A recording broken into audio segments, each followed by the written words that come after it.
బులెటిన్లో breaking news చూస్తున్నాం. Cherlapalli Vagdevi lab drugs కేసులో కీలక విషయాలు వెలుగులోకి వచ్చాయి. మరొకరి లైసెన్స్ తో శ్రీనివాస్ ఓలేటి డ్రగ్స్ తయారు చేస్తున్నట్లు దర్యాప్తులో తెలియంది. డైరెక్టర్ ఆఫ్ ఫ్యాక్టరీస్ అనుమతి లేకుండా వాగ్దేవి ల్యాబ్ నడిపిస్తున్నట్లు విచారణలో తేలింది. కేవలం 4 సిబ్బందితో డ్రగ్స్ తయారు చేస్తున్నట్లు అధికారులు తెలిపారు. నాచారం యూనిట్ లైసెన్స్ రెన్యువల్ కాలేదని అధికారులు వెల్లడించారు. దువ్వూరి సుబ్రహ్మణ్యం పేరు మీద ఉన్న లైసెన్స్ తో డ్రగ్స్ దందా నిర్వహిస్తున్నారని వారు తెలిపారు.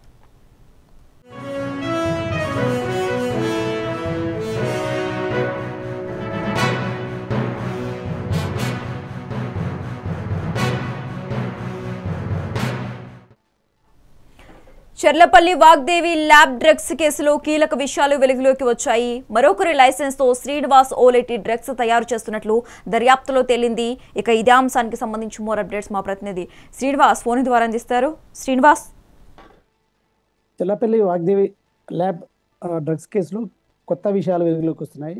అయితే ఆ వాగ్దేవి డ్రగ్స్ సంబంధించిన దానికి ఆ కంపెనీకి లైసెన్స్ లేకుండానే అక్రమంగా ఈ డ్రగ్స్ తయారు చేస్తున్నట్టు కూడా అధికారులు తెలుసుకున్నారు. అయితే ఒకరి లైసెన్స్ పై ఈ డ్రగ్స్ దందా చేస్తున్నారు శ్రీనివాస్ ఓలేటి. అయితే డైరెక్టర్ ఆఫ్ ఫ్యాక్టరీస్ అనుమతి లేకుండా ఈ వాగ్దేవి డ్రగ్స్ అంటే ఫ్యాక్టరీలో డ్రగ్స్ దందా జరుగుతుంది. అయితే ఈ వాగ్దేవి ల్యాబ్ కూడా ఎలాంటి అనుమతులు లేకుండా నడిపిస్తున్న పరిస్థితి. కేవలం 4 సిబ్బందితో కూడా ఆ వాగ్దేవి ల్యాబ్స్లో డ్రగ్స్ తయారు చేస్తున్నట్టు కూడా అధికారులు గుర్తించారు.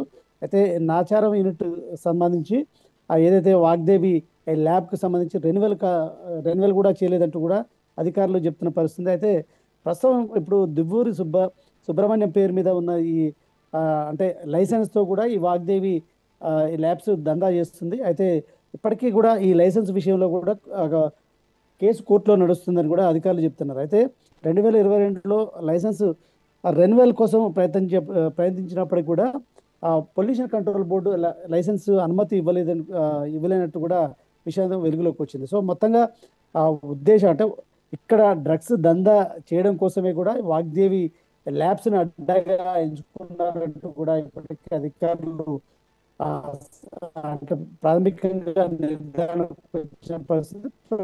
ఇప్పటికీ ఏదైతే శ్రీనివాస్ ఓలేటిని కూడా ఇప్పుడు విచారణ చేపడుతున్న పరిస్థితుల్లో కూడా దీనికి సంబంధించి ఎందుకంటే పెద్ద మొత్తంలో డ్రగ్స్ బయటపడడం, అదేవిధంగా ఇక్కడ నుండి మహారాష్ట్రకు కూడా లింకులు ఉన్న నేపథ్యంలో కూడా ఇది దేశవ్యాప్తంగా ఈ డ్రగ్స్ దందా జరుగుతుందా, ఎక్కడెక్కడ ఈ డ్రగ్స్ సరఫరా చేస్తున్నారనే కోణాల మీద ఇప్పటికే పూర్తి స్థాయిలో విచారణ అయితే అధికారులు చేపట్టిన పరిస్థితి. మొత్తంగా రోజుకు కీలక విషయాలైతే కొత్త విషయాలైతే బయటకైతే వస్తున్న పరిస్థితి. ప్రస్తుతం అయితే ఈ వాగ్దేవి ల్యాబ్స్కి సంబంధించి ఎలాంటి అనుమతులు లేవని కూడా పోలీసులు నిర్ధారణకు వచ్చారు.